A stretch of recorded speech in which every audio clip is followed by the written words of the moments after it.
nada en ellas. Y muchas gracias a todos y a todas por estar aquí. La verdad que lo primero, yo tenía que explicar o justificar por qué escribo un libro. La verdad que para mí nunca había pensado escribir un libro.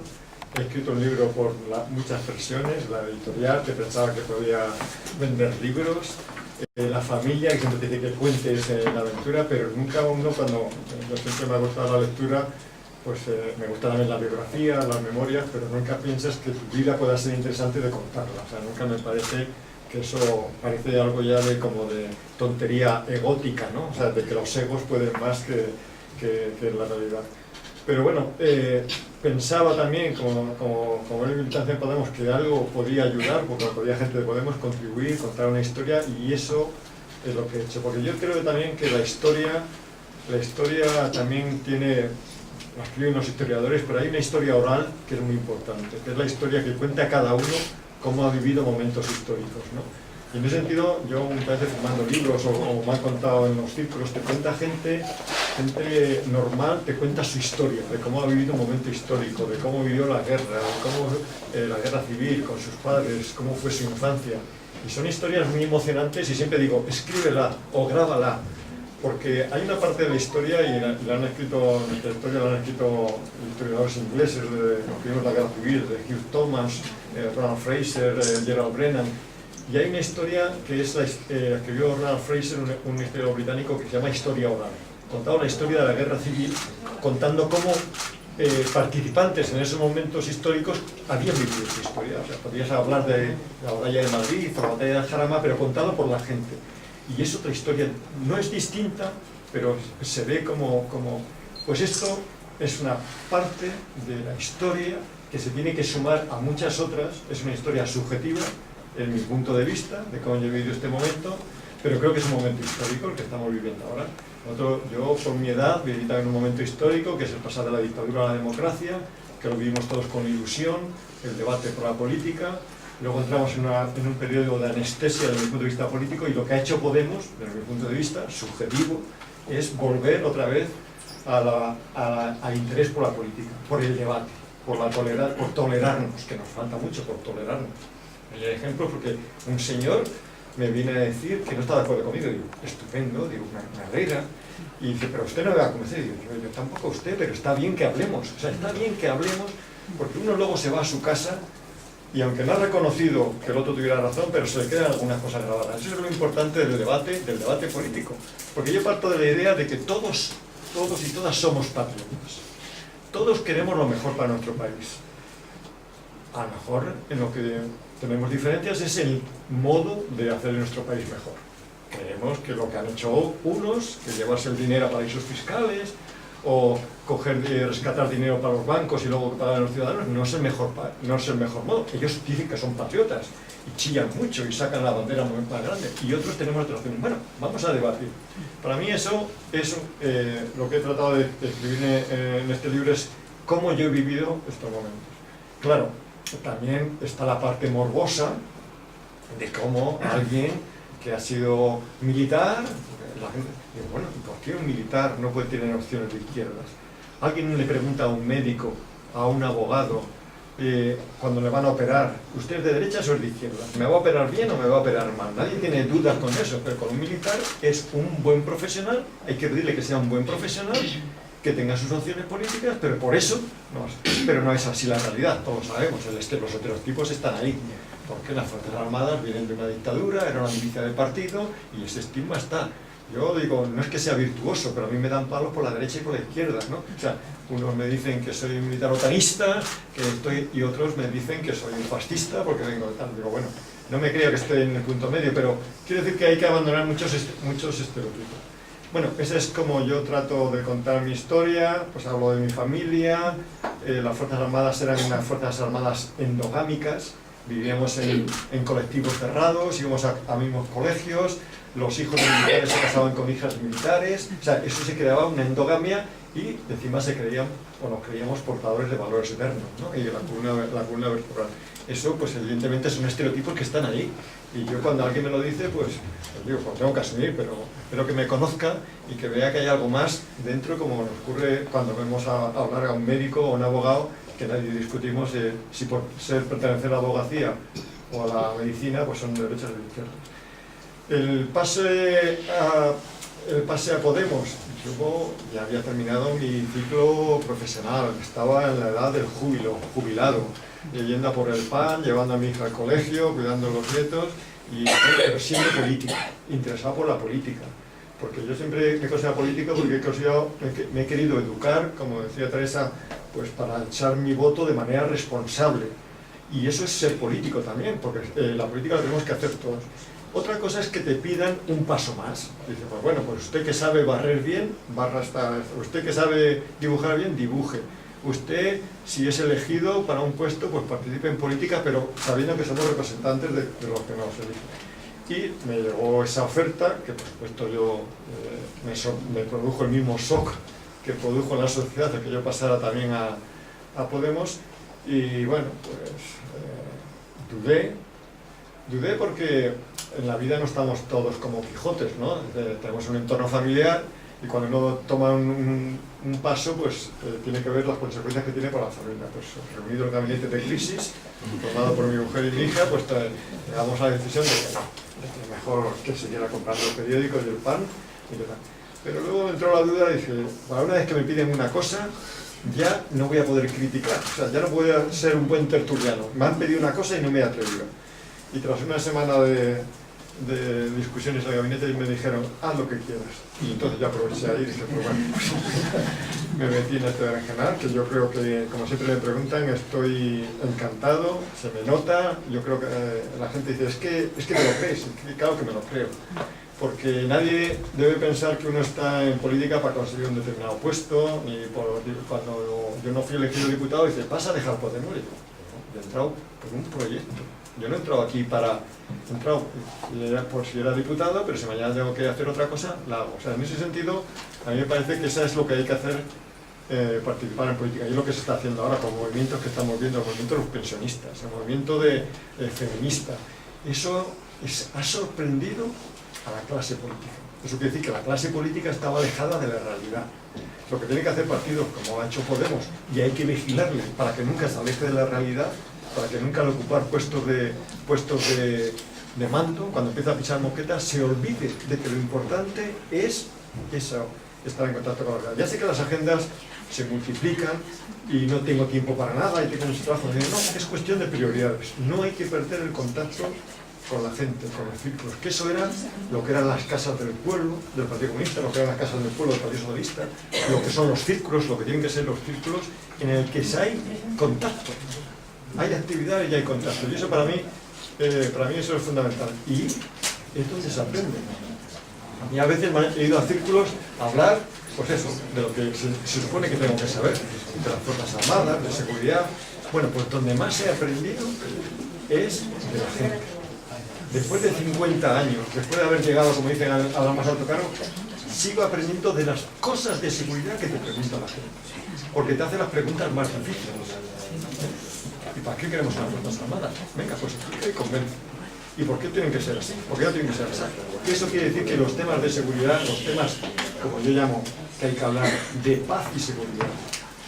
Hay que hablar de paz y seguridad, porque la seguridad se construye de muchas maneras. El instrumento militar es el último recurso. También hablo en el libro de mi idea sobre. Es el último recurso y es cuando ha fracasado. Y hay que hablar de paz, porque la paz hay que construirla, hay que educar para la paz. Igual que hay que gastar en educación, hay que gastar, hay que invertir. La paz no es una utopía que se consigue, sino hay que estudiar, trabajar, construirla y educar. Y los conflictos se resuelven de muchas maneras, por vías diplomáticas, por vías económicas, por la vía de cooperación al desarrollo. Y cuando todo ha fracasado, igual que el cirujano opera, porque ha fallado la prevención de la sanidad. El bombero apaga el fuego, pero él no es un pirómano, no es que le guste el fuego, él quiere tomar medidas preventivas. El militar tendría que ser ese profesional que tiene que estar preparado y para nunca ser utilizado. Tiene que estar preparado porque tiene que ser un profesional, pero ojalá lleguemos a un momento utópico que no haya Fuerzas Armadas, o que no haya prisiones, o que no haya, porque evidentemente... Pero yo cuando me considero antimilitarista, no es antifuerzas armadas. Me considero antimilitarista porque soy contrario al militarismo. ¿Qué es el militarismo? cuando el poder militar está por encima del poder civil, cuando muchos civiles utilizan el instrumento militar como último recurso. Eso es militarismo. En ese sentido, soy antimilitarista.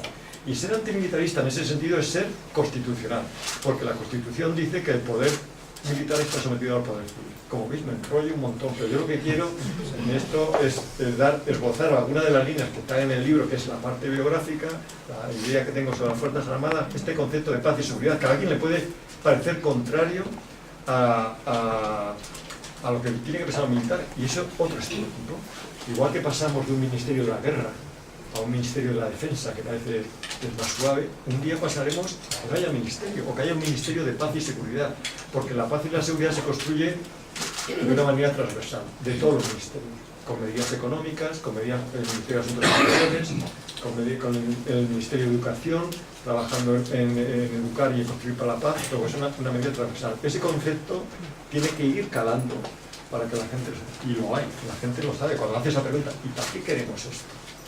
Pero hay una estrategia del miedo que funciona. Hay una estrategia del miedo que funciona. Tenemos ahora a presidentes de gobierno, como el señor Trump, que todavía dice que va a construir el presupuesto militar más grande después de la Segunda Guerra Mundial. Habrá que buscar un enemigo para justificar ese presupuesto, y lo busca, y da igual que sea las fake news, que sea Corea, que sea Suecia, ya, da igual. Pero la máquina sigue trabajando. Ese concepto hay que irlo cambiando. ¿Y eso cómo se cambia? Desde un pequeño país, pues cambiando las mentalidades. La herramienta más importante que tiene la política son los presupuestos generales del Estado. ¿Por qué? Porque ahí se establecen prioridades. Ahí se dice que yo voy a gastar en sanidad, en educación, en seguridad, en lo que sea.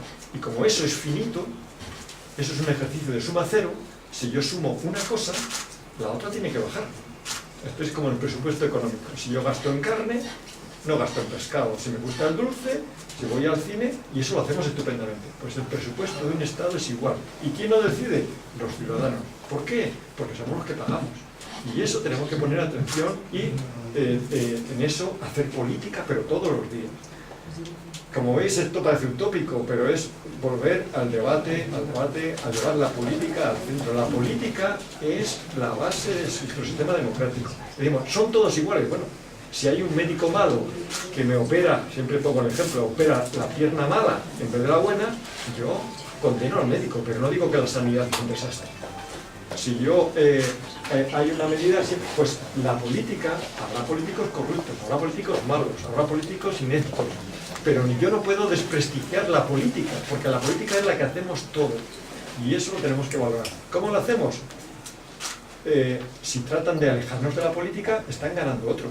Si tratan de que la política, esto es algo que se hace cada 4 años, nos están alejando y luego nos lo están explicando y luego decimos, eso es el debate, desde mi punto de vista, la cosa positiva que ya ha hecho un partido como Podemos. Volver a traer la política al centro de las conversaciones. ¿Qué nos falta? Aprender a debatir, porque claro, nos han tenido en la anestesia, no sabemos debatir, no sabemos discutir, nos quedamos con el titular, nos quedamos con la cosa. Hay que ser radical, que es ir a las raíces de los problemas. No es ser una cosa extrema, es ir a la raíz del conflicto, a la raíz del problema. Si tengo un grano, ¿por qué me ha salido un grano? Si es por alergia, eso es el debate, que es lo importante. Todo eso no está en el libro, pero me ha salido. Pero yo lo que quiero traer al centro de por qué alguien que ha sido militar, que es nada más que un ciudadano de uniforme. Pero lo primero, ciudadano. Y como ciudadano, político. Y como ciudadano tiene que participar en política. Y ese para mí es el discurso más importante. Pero a mí lo que me encanta es no hablar yo, sino debatir. O sea, que yo estoy dispuesto a responder a preguntas, a debatir, a que alguien discuta esto. Y si no, sigo hablando. Pero yo creo que lo mejor es que... Sí, a ver, os cuento un poquillo, ¿vale? He repartido. Ayer tuvimos un debate en La Morada que presentó Ana Pardo de Vera y seguimos un procedimiento que parece que fue bien, que fue repartir preguntas entre la gente e irlas trasladando de manera intercalada viendo las temáticas. Entonces, si os parece, si alguno quiere hacer preguntas, ya he estado repartiendo papelitos, tengo aquí un par de ellos más, ¿Alguien más? Sí. Eso es un procedimiento un poco raro. O como queráis, ¿eh? No pasa nada. Levantamos la mano, levanta la vosotros mano. veáis. Preguntas directamente porque me han quedado muchas cosas. Venga, O como veáis. venga, yo Ya te que hablamos del consumidor. Paco, Vale, espera. entonces lo que sí que os pediría, ¿vale? Que esto es algo que hacemos de manera habitual, es que intentemos intercalar las intervenciones y preguntas de chicos y chicas, ¿vale? Esto, Lo he tenido que aprender, ¿ves? lo otro cedo, pero esto me gustaría que se mantuviera así. No, ¿Vale? no acuerdo por eso, perdón. Vale. Estaba aplaudiendo. Venga, no, Vale. venga, ¿quién quiere? A ver, Mira, el compañero de allí que tenía ya la pregunta hecha, mira, el de papelito, Juan.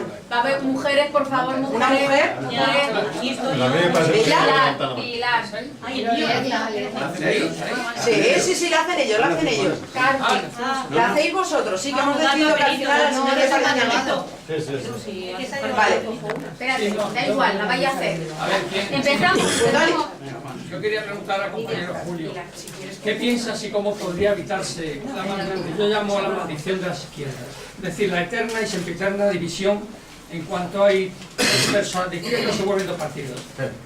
En contrario, la derecha tiene un santo patrón, que es la moneda, y esa cohesión les hace que nos lleve por la calle de amargura.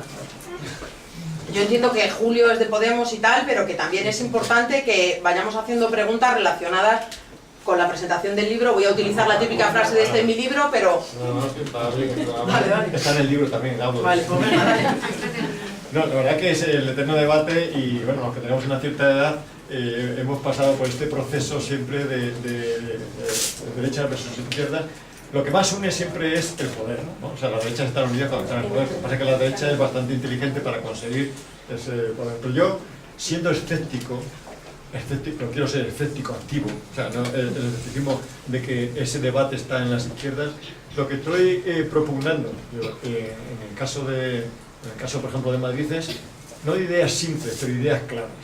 ¿Yo qué quiero, por ejemplo, hermano? Yo quiero que hay un debate grande, revalidar el Ayuntamiento de Madrid. ¿Estamos de acuerdo? Sí. ¿Por qué?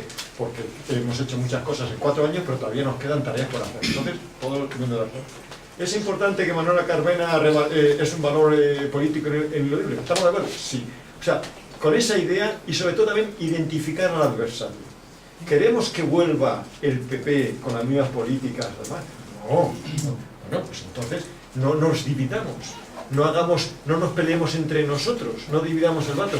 Y por eso hay que tener, como siempre, esto puede parecer estrategia, tener el norte claro, es revalidar, que no vuelva el adversario, tener claros nuestros objetivos. Bueno, pues si eso, ahí podremos ir por distintos caminos, pero no perdamos el norte.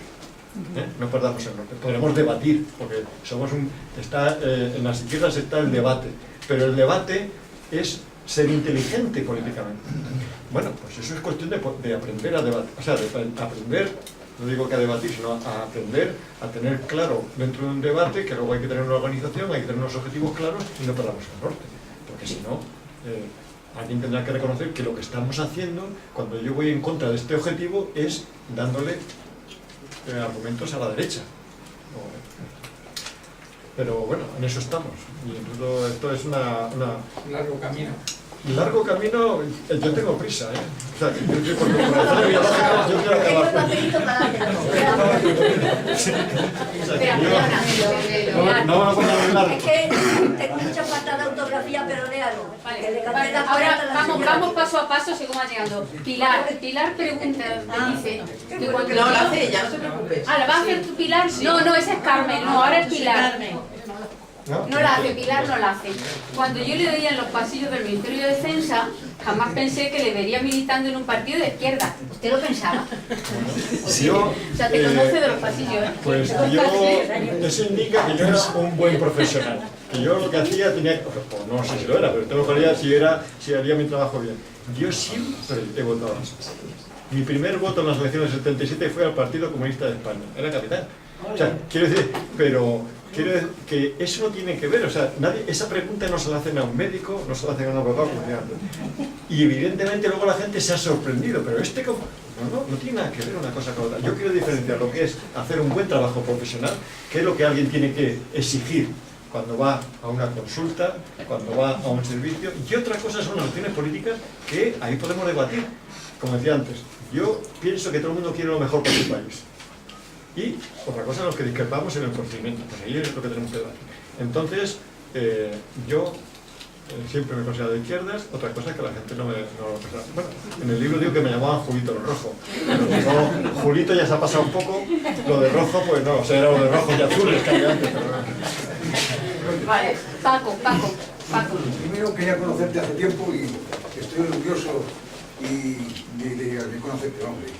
Leeré tu libro también. Pues yo también. Una cosa, como una institución tan conservadora, supuestamente, como es el ejército, puede convivir oficiales tan supuestamente de izquierda, porque claro, yo pienso, un soldado que tiene, o sea, un oficial que es republicano, ¿qué concepto tiene ante una monarquía? Porque dice, tiene que estar al servicio del Estado, de lo que hay, ese tipo de cosas. Bueno, forma parte de lo que es la democracia. O sea, yo me considero de izquierda, pero siempre considero que mi presidente es el que vota democráticamente. Yo no me considero en poder de la razón. Quiero tenerla un día la razón y considerar que tenga un gobierno democrático. Pero yo creo que ese debate, era por el principio de la pregunta, decía... Sí, porque se ha dicho que es una institución muy conservadora. Sí, la estoy conservadora. Pero yo siempre... a veces lo comparo con otra institución clásicamente conservadora, la Iglesia.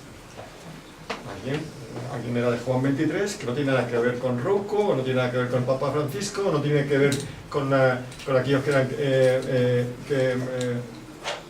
sacerdotes que iban a hacer misiones o eran guerrilleros en Latinoamérica. O sea, que en la institución uno tiene distintas opciones, ¿no? En las Fuerzas Armadas ocurre igual.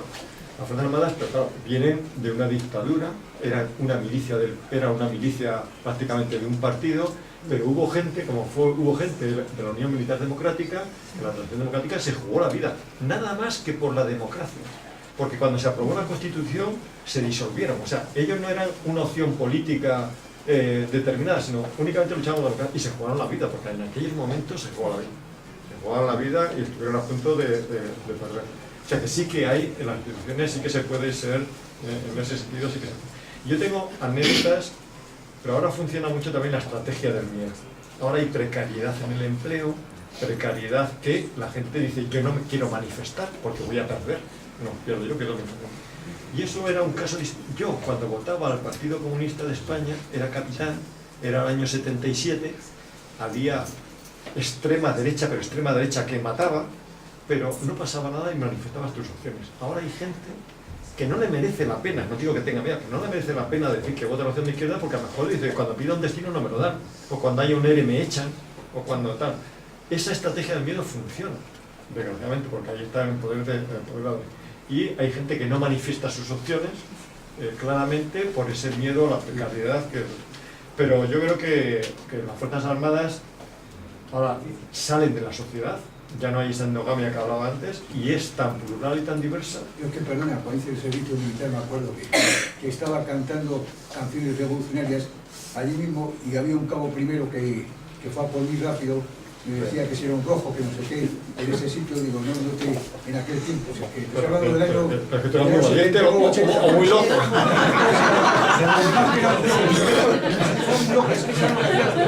Cantaba cuando estaba la garita solas, después de que me escuchaban. Y se ha puesto una... Esas son de las historias que yo decía antes, que forman la historia oral, que hay que contarlas. Hay historias de esas maravillosas, de gente que cuenta historias con el 23F, y son historias individuales, pero que forman todas juntas, son preciosas y yo recomendaría, no digo, si no quiere escribirlas, por lo menos que las grabe un día. Se las grabe para que sus hijos y sus nietos le oigan, porque eso si no se pierde. Y son historias preciosas. Le decía, usted puede pensar como quiera, Carmen. Sí, pero... Carmen. Sí. Carmen. Me tenéis que cortar a mí, ¿eh? Sí. ¿Tú también quieres? Julio, Sí. Te quería decir que con una mente tan clara y tan honrado y con tanta experiencia, yo creo que te prodigas muy poco. No, pues... ¿Era el papelito este tuyo? Sí. Entonces, perfecto. Pues yo me prodigo lo que puedo y voy y donde quiera la gente escucharme. O sea, yo tampoco quiero contar batallitas, porque a veces soy un poco abuelito cebolleta, o sea, pero si la gente me pregunta, yo estoy encantado de ir a contar las cosas. Pero yo creo que lo que quiero transmitir es hablar siempre con el corazón. Me lo creo, me lo estoy creyendo, y es la mejor manera de comunicar. Yo creo que es la mejor manera de comunicar, pero claro, esto ir de uno en uno es muy costoso, ¿no? Y a veces cuando uno va a programas de televisión o programas de radio, pues evidentemente hay que utilizar otra estrategia distinta. Este mensaje hay que transmitirlo en una cosa corta. Si me alargo me cogen a más que el taco o les abrupto, y entonces es otra técnica distinta. Pero bueno, todavía creo en que la capacidad de tener empatía... A lo mejor me he explicado un poco, no digo en charlas, yo creo que tenemos unos valores de gente como la experiencia tuya, por ejemplo, Manuela Carmena, que es alcaldesa y creo yo que es una buena alcaldesa. Entonces yo creo que políticamente se te ve poco, a esto es a lo que yo me refiero. Bueno, yo creo que me veo mucho, por la calle me dicen algunas cosas. No sé, sí, pero no sé qué puedo hacer para eso. Pero bueno, yo estoy participando en lo que estoy dentro de una organización, estoy al nivel que estoy. Yo he sido general, pero también he sido soldado, o sea que no me importa ser ahora soldado, ocupar el papel que ocupo en Podemos Madrid, y ahí estoy dejándome por la piel. Pero lo hago, soy egoísta, lo hago por mis hijos y por mis nietos, porque quiero que vivan un proceso, soy egoísta. Muy bien. Paco.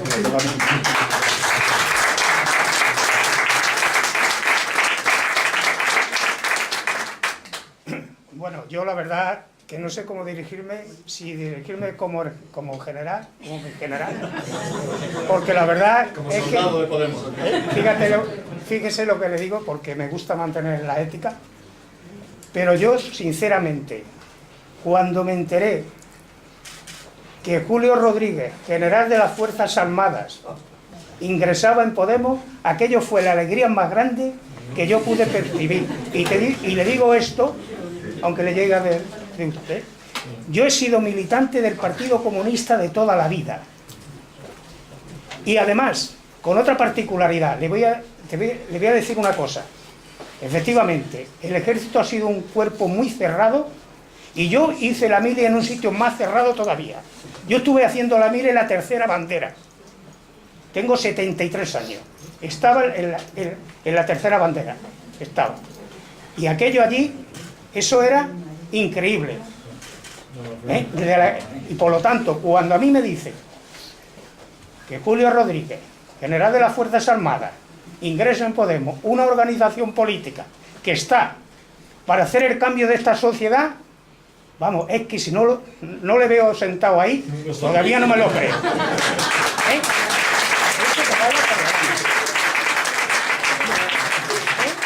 Y con otra particularidad, en las organizaciones políticas hacen falta muchas personas que además escriban mucho y que escriban muchos libros, porque es importante para la organización política. Nada más. Muchas gracias. Hay gente muy sabia, gente como usted, que son vivencias. A mí se me ponen los pelos de punta. O sea, yo digo, ¿cómo voy a dejar este proyecto con gente así?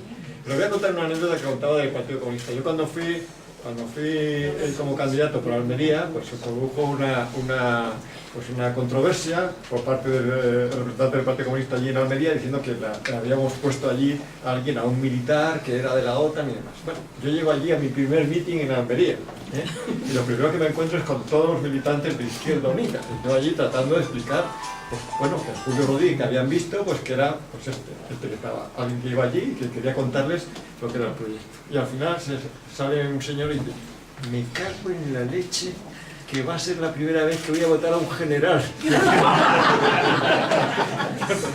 Pero tío, porque al final me dedico a... Es que es importante. No, pero no por el hecho, sino yo creo que hay que ir a las raíces, hay que conocer a las personas. No hay que asociar institución a personas.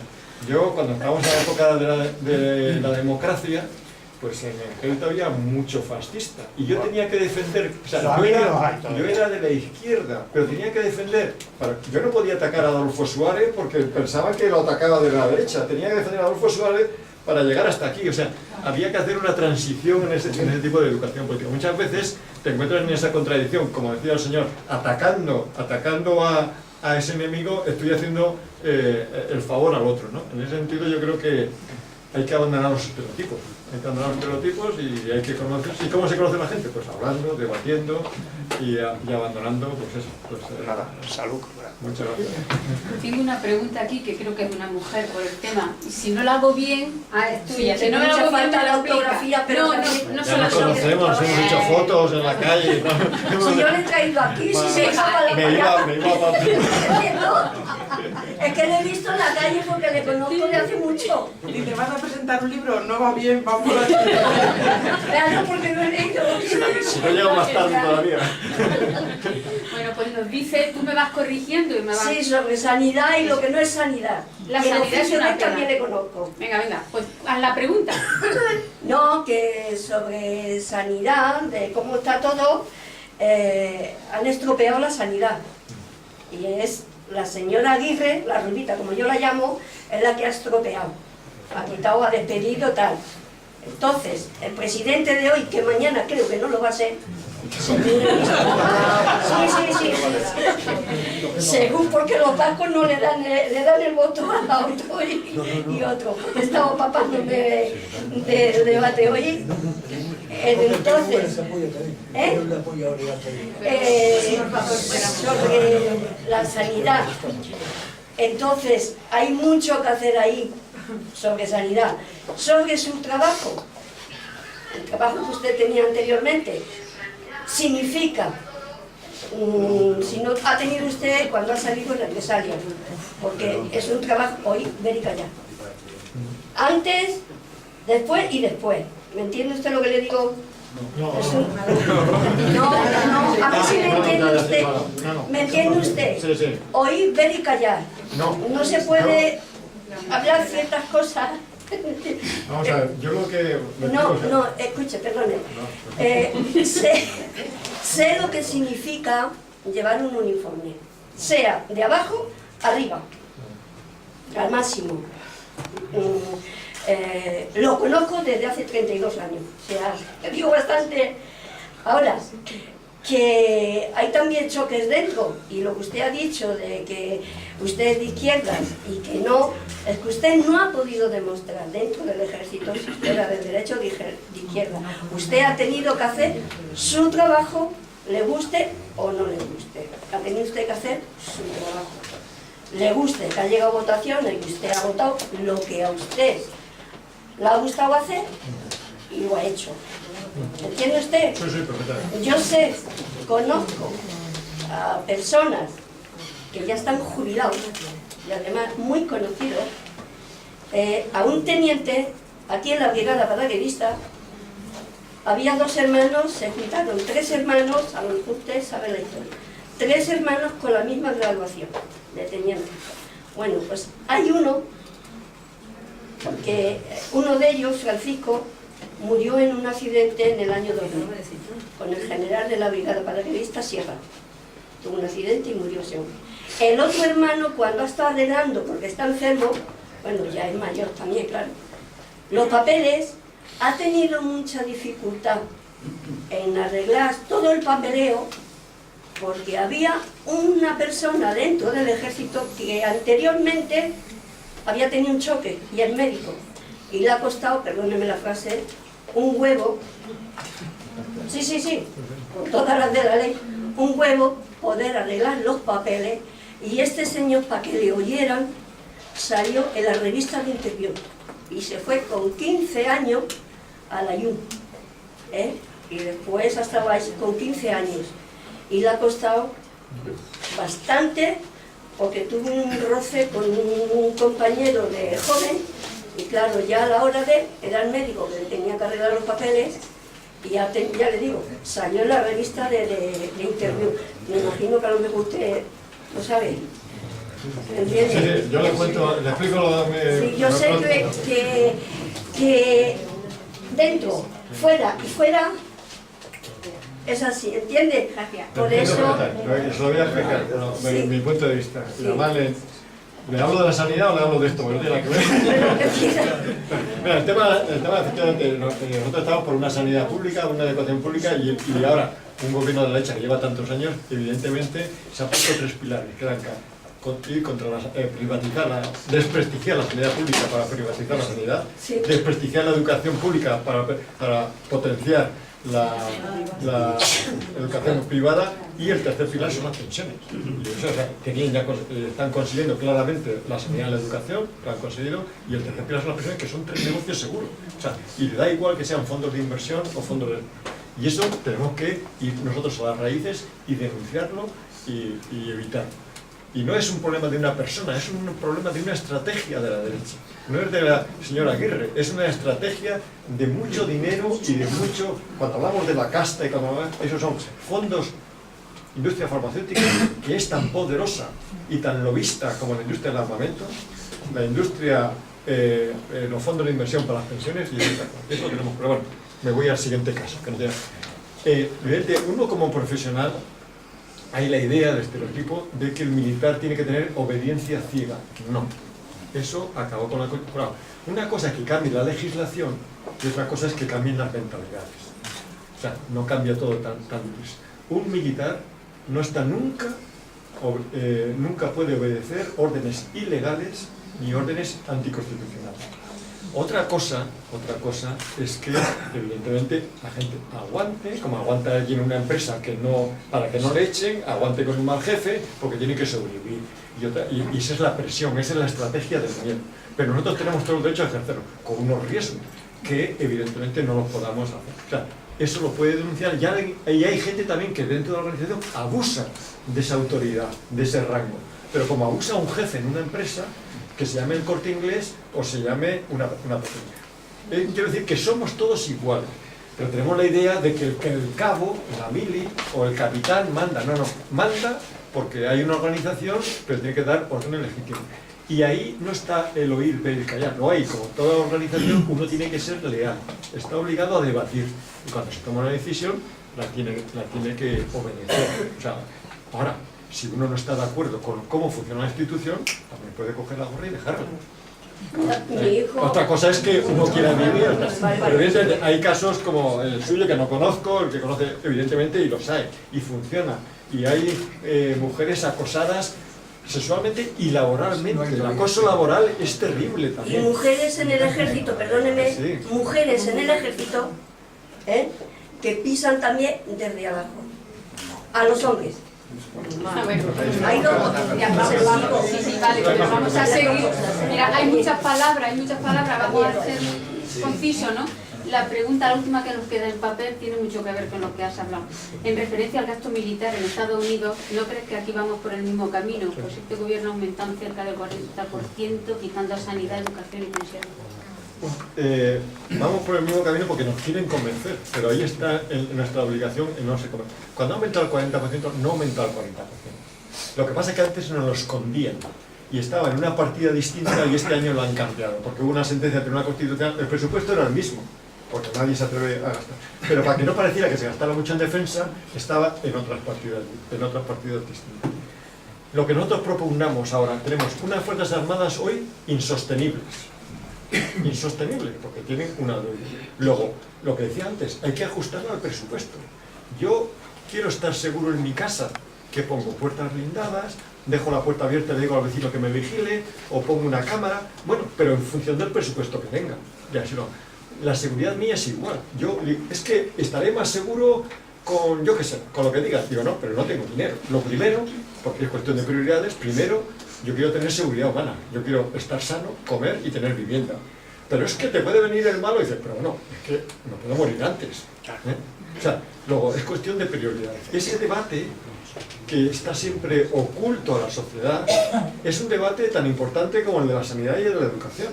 Y no por ser cosas de seguridad, ni son secretos ni son opacos. Tiene que ser una gestión transparente. Lo primero, que usted me diga, lo que se gasta en defensa me lo diga de verdad, no me lo oculte en otro presupuesto. Cuando yo diga que esto es lo que me gasto, ya veré si es mucho o es poco. Y si es mucho, comparado, como decía antes, es un ejercicio de suma cero, los presupuestos, si yo aumento aquí, bajo aquí. Pero es que hay que estar seguro. Digo, pero es que no como. Pues entonces buscaré. Y eso es tan simple como este debate es así. Es un debate que hay que abrirlo a la sociedad civil, no a los expertos. porque hay que huir de los expertos en economía, en eso de tal, y en temas de defensa. Es un debate muy simple y hay que abrirlo a la sociedad civil. Y esa sociedad es la que decide. Yo puedo, porque entonces en el debate alguien dirá, pues yo no quiero votar mal, yo quiero votar. Y de ahí sale, hay que convencer a uno y hay que convencer al otro, y ahí sale el sistema democrático, una mayoría. Eso es muy sencillo. Tengo que deciros que esta pregunta era hecha por un hombre, Marcelino, y a partir de ahora todos son hombres. Si alguna mujer me puede hacer todo. Quería hacer un inciso a esa pregunta. Sí, dice que el presupuesto podía estar camuflado en otra partida. Y lo de las pensiones, sanidad y educación, ¿no se puede salir de otra partida? Porque ahora, sin ir más lejos, en el Día de las Fuerzas Armadas, lo ha aumentado un 500% desde el 2012. No, yo estaba hablando del presupuesto general de lo que está en defensa. Si luego se gasta en desfiles, se gasta en aviones, se gasta en misiles, ese es otro debate distinto. Usted me está hablando del 30%. El 30% que este año ha aumentado sobre lo que yo distingo entre el presupuesto inicial y el que se ejecuta. Cuando se aprueba el presupuesto inicial, como no se puede vender muy bien que se va a gastar en defensa más que en sanidad y educación, dice, pongamos 1000. Y luego a lo largo del año le voy dando créditos extraordinarios y ejecuto el 130%. O sea, que eso es lo que... no, pero eso está, no es secreto, está en los boletines, en los diarios, pero no nos enteramos, no es noticia. Noticias son otras cosas, el chalet, lo que sea, pero eso no es noticia. O el rescate de las autovías, o el rescate de... Y eso hace falta mucho debate como esto, para que la gente vaya aprendiendo de que tenemos derecho a exigir esa información. Esa no es así. Juan me ha dicho que tenemos que terminar alrededor de las 8. 8 y 10, para que 8 vea y tiempo 10 son de menos seguir fila. arriba. Venga, sí, Teníamos una pregunta aquí. Sí, muy cortita. Avanzamos a la chica. Sí, gracias. Quería preguntarte, Julio, ¿qué opinas de que la mujer haya entrado en el ejército? Que ¿cómo lo veías tú cuando estabas? ¿Si la admiten o no tiene más remedio que tragarlas? Y otra preguntita, esta muy chiquitita, para poner un tono de humor. ¿Tienen muchos amigos?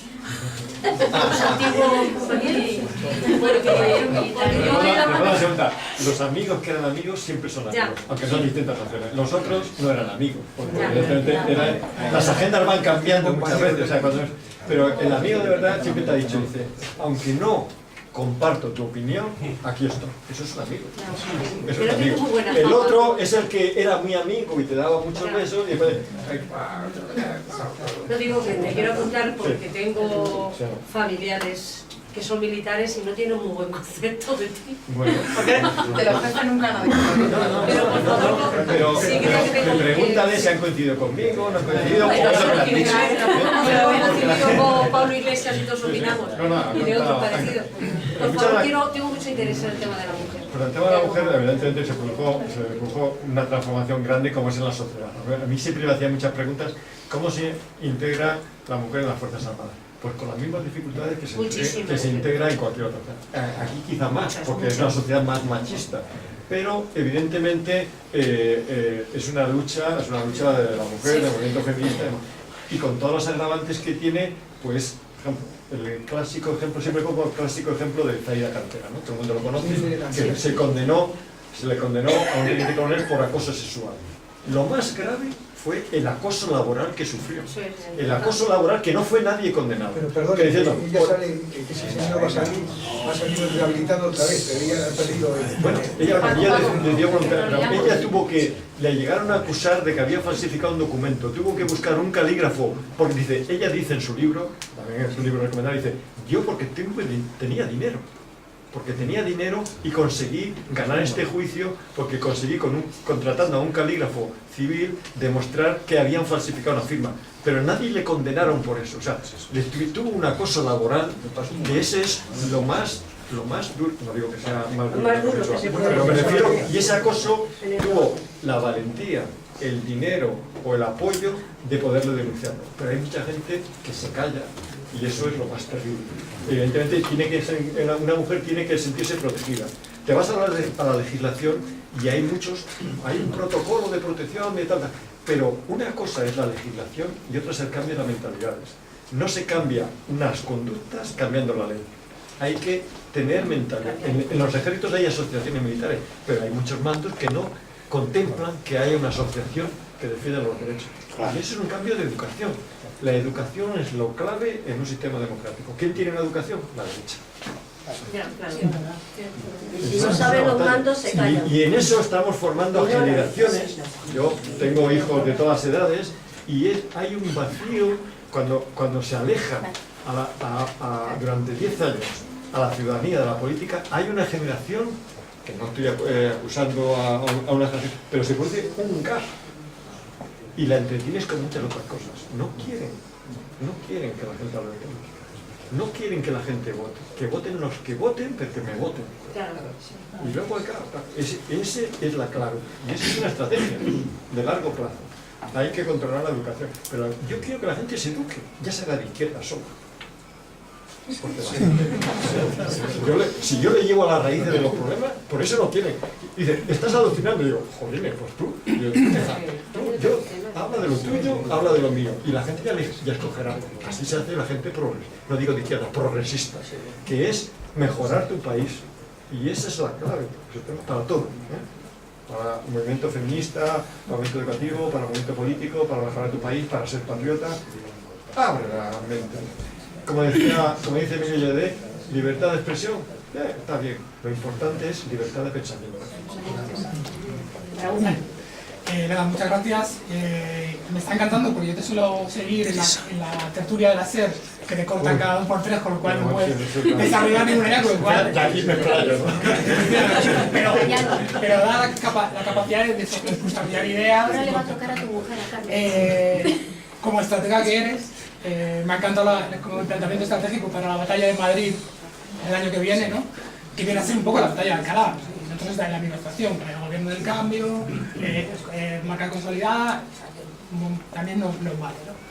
2 cosas muy concretas. Una, ¿cómo viviste la revolución de los claveles, cuando unos militares toman el poder para llevar a la democracia para hacer caer una dictadura, cuando la dictadura ya estaba a punto de estar comida? Y 2, el movimiento de los insumisos, donde hay decenas de jóvenes a mí no me han firmado, seguro que no. Por no querer hacer el servicio militar. Pues el movimiento, yo no pertenecía a la OMD, porque sabéis que fue un movimiento que surgió enseguida constituyeron, por así decirlo, porque metieron servicios de inteligencia dentro de ese movimiento. Pero el movimiento de la OMD conozco. Yo presidí el Foro Madrid de Democracia, hace la semana pasada falleció el comandante Luis Otero, que era el de más rango de la Unión Militar Democrática, con Juli Busquets, que no fue procesado, pero fue diputado también socialista y fue fundador de la Unión Militar Democrática. Se alimentaron de la revolución de los claveles. Para eso fue algo, ellos vieron que había que hacer algo en España. No tiene nada que ver el movimiento de la revolución de los claveles, porque los portugueses tenían el problema de las colonias, se politizaron, llegaron al gobierno, y estos únicamente apostaron en su ideario de la UMD por restablecer la democracia, que hubiera democracia en España, que hubiera unas fuerzas armadas democráticas y demás. Y tanto fue así que se disolvieron, como decía antes, en el año 78, ¿no? Pero evidentemente fue de lo que nos alimentamos todos, en aquella época, que teníamos avidez por conocer. Estaba a punto de caer la dictadura, había los movimientos. Yo estudiaba económicas en la Universidad de Valencia, era donde se producían todos estos movimientos. O sea, como decía Teresa, pues un libro te llevaba a otro, como te decían que era un libro prohibido, que buscabas en París que te trajeran un libro, o sea, hacías estas cosas, pues esa especie de curiosidad intelectual que, clave. O sea, yo creo que fue clave para hacerlo, pues, en el funeral del comandante Luis Otero, que ya era coronel, pues que se cantó grande la Vila Morena. Eso era nuestro himno, porque estaba asociado a la revolución. El tema de los insumisos, pues se produjo, tanto es así que llegó el servicio militar obligatorio, se fue acelerando porque era imposible de controlar. Era un movimiento que era imposible de controlar. Había un código penal que metía a la gente en la cárcel, pero ya no había cárceles para tanta gente, o sea, y era un movimiento, y eso, pues, ese tipo de movimiento es el que digo yo que es importante en política, porque la clase política que se aleja de la realidad no lo puede controlar. Ha ocurrido con los pensionistas, con el movimiento federalista. Otro día estábamos en una manifestación pequeñita y decían que, como no había sido autorizado por la delegada de gobierno, pues que estaba prohibida. Cuando hubo lo de la manada con todo el movimiento feminista, en horas se montó y nadie se atrevió a decir que aquello estaba, porque era la gente que no podía controlar, en horas. A la 1 sale la sentencia y a las 7 de la tarde estaban toda la ciudad de Madrid y ahí nadie dijo, ¿dónde está la autorización? ¿Dónde está? Eso era una cosa evidente, o sea, contra eso no puede nadie. Ahora, si tú vas ahí en plan, un mes, no has pedido autorización, me ha ganado el gobierno, entonces, a mí esa clave, o el movimiento de los pensionistas, se acerca la gente joven a la pared del Congreso y allí vayas, cuando llegan los pensionistas, hasta la pared. Hasta la pared llegaron los pensionistas. Y los gente inteligente, la fuerza de comercio del Estado, pues pegados a la pared. Porque ¿quién va a dar un palo a una persona mayor que estaban allí, pero muy moderadamente, porque estaban pidiendo algo muy normal? Y eso es política de la buena, política de debate, y la clase política tiene que reaccionar. El PP reacciona posiblemente al 3%, pero para un ratito, ¿no? Para este año, y ya veremos lo demás, pero tienen que reaccionar de esa manera. Eso es el poder grande de hacer política con inteligencia y con debate. Yo quería manifestar mi respeto y mi admiración por ser una persona de la fuerza normal, de ser de otra profesión, pero que está de lo más alto y pudiendo vivir tranquilamente, haya decidido meterse en un partido como Podemos, que el mejor partido del mundo, no sé.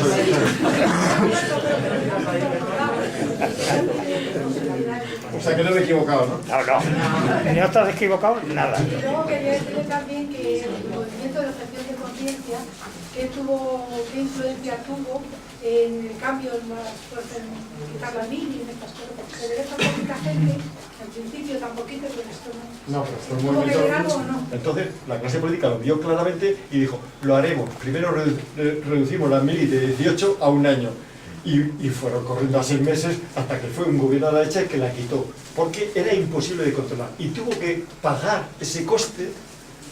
Cuando se busca dinero, lo hay, porque políticamente luego ese movimiento aceleró el paso de lo que era una aberración, el tener a la gente secuestrada durante 2 años. Yo, los servicios que prestaba el servicio militar obligatorio en la época que había analfabetismo y que se educaba a la gente, aprendía a leer, que la gente nunca había visto el mar y salía de su pueblo, todo está muy bien. Pero cuando la sociedad va progresando, tú no puedes a un joven tenerlo durante 18 o 24 meses gratis por la patria. Y cuando es la patria es a lo mejor limpiando suelos o limpiándola. Evidentemente eso era una ver. Y eso se aceleró. Y la clase política lo leyó y si no había dinero lo tuvo que hacer. Luego defiendo la movilización porque es la manera de expresarnos, hacer política. Esto de estar, claro, lo tenemos políticamente por nuestro voto, pero también en la movilización de esa manera inteligente y razonable. Pues le tocaría a Feli, es la última persona, es que me dicen que no hay más. Es que hay mucha gente que me ha pedido que quiere luego que le den el libro. Teresa, yo no voy a preguntar nada. Quería decir una cosa. Quería decir una cosa, cuando han hablado... Antonio, te lo he dicho, pero no se puede. Si me permiten, yo simplemente voy a decir una cosa para que todo el mundo se entere. Los militares no podemos ser políticos, tenemos que ser de derechas. Esa es la consigna que había siempre los militares.